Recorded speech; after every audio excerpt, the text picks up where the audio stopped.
Widodo akan melakukan pembentukan panitia seleksi untuk merekrut hakim Mahkamah Konstitusi pengganti Hakim MK Patrialis Akbar yang tersangkut kasus hukum.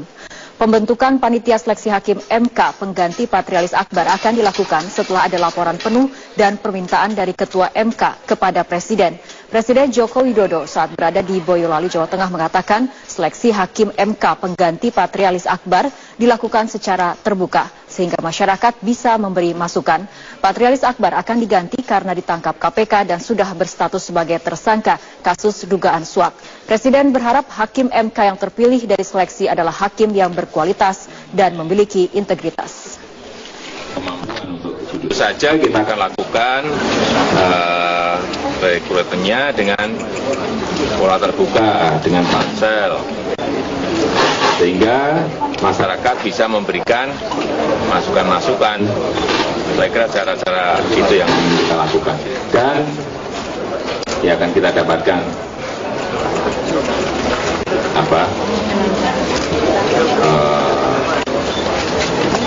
yang mempunyai kualitas, yang mempunyai integritas, yang mempunyai kemampuan untuk duduk di MK. Ya.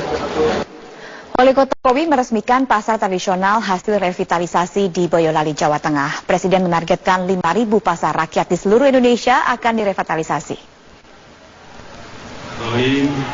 Presiden Joko Widodo didampingi Menteri Perdagangan Enggar Tias Tolukita pada Senin pagi ini meresmikan Pasar Sambi, Boyolali, Jawa Tengah. Pasar Sambi merupakan salah satu pasar yang direvitalisasi selama setahun dengan dana APBN sebesar 6 miliar rupiah. Jokowi berharap dengan pembangunan pasar yang baru dan lebih bagus, warga dapat lebih memilih untuk berbelanja di pasar tradisional dibandingkan supermarket. Jokowi juga meminta para pedagang dan warga dapat menjaga kebersihan dan keamanan pasar. Usai meresmikan Pasar Sambi, Presiden mengunjungi sentra kerajinan tembaga Tumang, Kecamatan Cepogo, Boyolali, untuk meluncurkan program kemudahan impor tujuan ekspor bagi industri kecil dan menengah atau KITE-IKM. Program KITE-IKM merupakan bantuan kemudahan kepada usaha kecil dan menengah berupa insentif fiskal sehingga dapat meningkatkan ekspor serta penyerapan tenaga kerja, serta menciptakan desa wisata industri kecil menengah.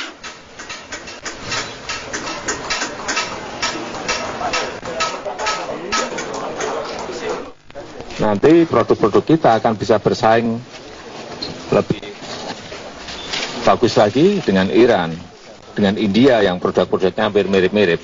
Jadi kalau harganya kita bisa lebih bawah karena mendapatkan fasilitas kemudahan, kita IKM ini akan memberikan daya saing yang sangat bagus. Mau kita bisa turun 50% aja bagus, apalagi ini bisa sampai 25%, sampai 30%. Pemerintah Ridwan Kamil memberhentikan Kepala Dinas Penanaman Modal dan Pelayanan Terpadu Satu Pintu Kota Bandung, Dandan Riza Wardana. Pasca operasi tangkap tangan oleh tim Saber Pungli 3 hari lalu, Kepala Dinas Penanaman Modal dan Pelayanan Terpadu Satu Pintu Kota Bandung, Dandan Riza Wardana diberhentikan dari jabatannya. Sebagai gantinya, Ridwan Kamil akan mengangkat petugas pelaksana yang baru. Untuk penyelidikan lebih lanjut, Wali Kota Bandung yang bekerja sama dengan Polrestabes Bandung akan membentuk tim Satgas. Polrestabes Bandung hingga saat ini telah menetapkan 6 orang sebagai tersangka kasus dugaan pungutan liar dan gratifikasi di lingkungan kantor PMTSP Kota Bandung. Peraturan kepegawaian PNS ya, jadi diberhentikan sementara, sedang disiapkan PLT ya. PLT itu pengganti sementara sampai sesuai dengan waktu dan aturan akan dihadirkan pejabat-pejabat yang baru. Pelayanan hari. Demikian headline news, sesaat lagi Anda dapat menyaksikan Metro hari ini bersama rekan Rudi Asyari. Gubernur nomor urut 2 Basuki Cahayapurnama alias Ahok disambut antusias oleh warga saat berkampanye di Kepulauan Seribu. Sebagian besar warga Pulau Seribu menilai Ahok selama ini telah berbuat banyak dalam upaya meningkatkan kesejahteraan mereka. Berikut adalah liputan Taris Hirziman selengkapnya.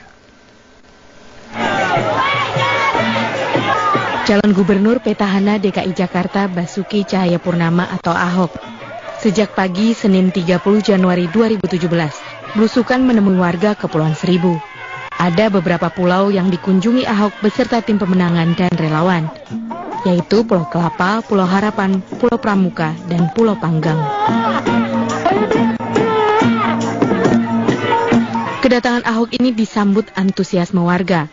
Selain mengajak foto bersama, tak sedikit pula warga yang langsung menyampaikan aspirasi dan menanyakan program kerja Ahok jika ia terpilih untuk kedua kalinya di Pilkada 15 Februari mendatang. Waktu Pak Ahok masih berada di sana itu dia nggak pernah ngomong apa-apa. Dia kegiatan dia itu bagus di sini, energi kerjanya bagus. Kedatangan Ahok ke Kepulauan Seribu ini merupakan yang pertama kali dilakukan pasca tersangkut kasus dugaan penistaan agama dengan lokasi kejadian di wilayah Kepulauan Seribu. Dalam belusukan kali ini, Ahok berdialog dengan sejumlah warga, mencari tahu persoalan yang dihadapi serta menawarkan solusi ke depannya terkait peningkatan kesejahteraan. Harus ini, saya bilang bangun resort yang untuk rakyat silakan, tapi nggak boleh dijual ke orang luar. Terus kita juga pengen mereka usaha, jangan minta kerja melulu. Jadi maunya minta PPSU melulu. Saya bilang kenapa nggak mau budidaya? Usai belusukan di Pulau Pramuka, Ahok menjanjikan peningkatan kualitas hidup warga Kepulauan Seribu melalui program kerja yang telah dijalankannya. Salah satunya adalah dengan program pembuatan tambak ikan di laut dengan sistem bagi hasil bersama Pemda DKI Jakarta. Dari Jakarta, Taris Hirziman, Metro TV. Hari ini berkumpul dalam acara panggung kotak-kotak yang diselenggarakan di Cilandak Town Square, Jakarta Selatan. Untuk mengetahui kemeriahan di acara panggung kotak-kotak, kita akan segera terhubung dengan rekan Dila Prasojo. Dila, menurut pantauan Anda, kira-kira ada berapa banyak relawan pendukung Ahok Jarot yang hadir di panggung kotak-kotak hingga saat ini?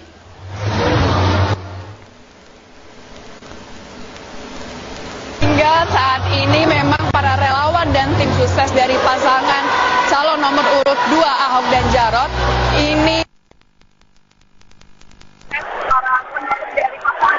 dan tim sukses para pendukung dari pasangan nomor 1. Dan dalam acara panggung kotak-kotak ini yang sudah dimulai sejak pukul 4 sore tadi juga dimeriahkan oleh pukul 4 sore tadi juga dimeriahkan oleh sejumlah hiburan seperti live band dan juga penampilan flash mob oleh 300 orang. Dan saat ini saya sudah bersama dengan Bapak Ongki Sudarsono, Wakil Ketua Panitia dari Panggung Kotak-Kotak. Selamat malam Pak Ongki. Selamat malam. Pak Ongki, ini tujuan dari acara Panggung Kotak-Kotak ini apa Pak?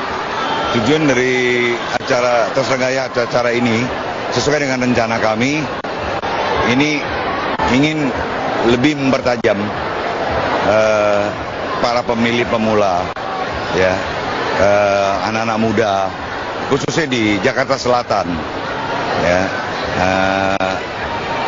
sesuai dengan acara yang sudah kita lakukan sebelumnya, itu kita sudah pernah mencapai viral yang cukup besar. Maka yang kedua ini kita adakan di Citos, yang kita sebut panggung kotak-kotak dan konvoi kotak-kotak.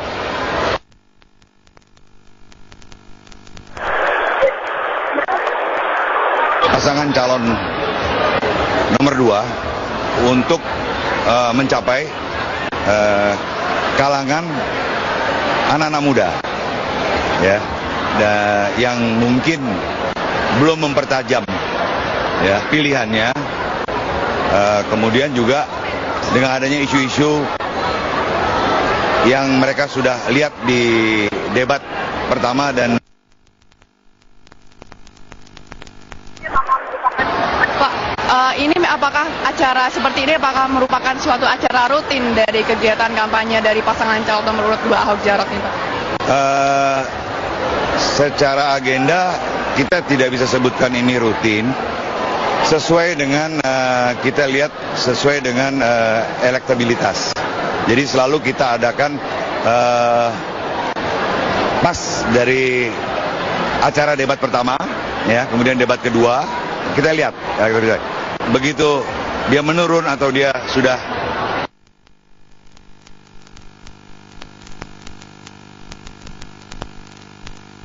ini kita komunikasikan dengan tim sukses dari pasangan calon kedua, gitu. Semoga. Oke, mohon maaf pemirsa ada sedikit gangguan koneksi. Itu tadi laporan dari Dila Prasojo dari Jakarta Selatan. Top News masih